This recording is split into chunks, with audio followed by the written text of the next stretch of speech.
ఇక కృష్ణా జిల్లా నందివాడ మండలంలో బుడమేరు వరద ఉధృతి కొనసాగుతోంది. ఎగువ నుండి భారీగా వస్తున్న వరద నీటితో మండలంలోని 12 గ్రామాలు ఇంకా జల దిగ్బంధంలోనే ఉన్నాయి. జాతీయ రహదారిపై 4 అడుగుల మేర వరద నీరు నిలిచిపోయింది. పశువుల సంరక్షణ కోసం వరద నీటిలోనే పలు కుటుంబాలు కాలం గడుపుతున్నాయి.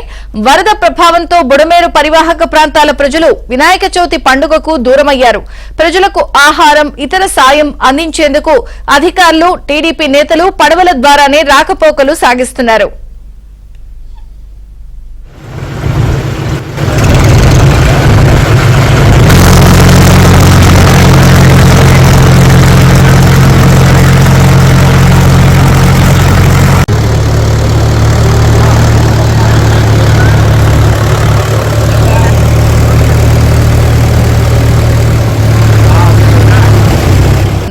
జాతీయ రహదారిపై 4 అడుగుల మేర వరద నీరు నిలిచిపోయింది.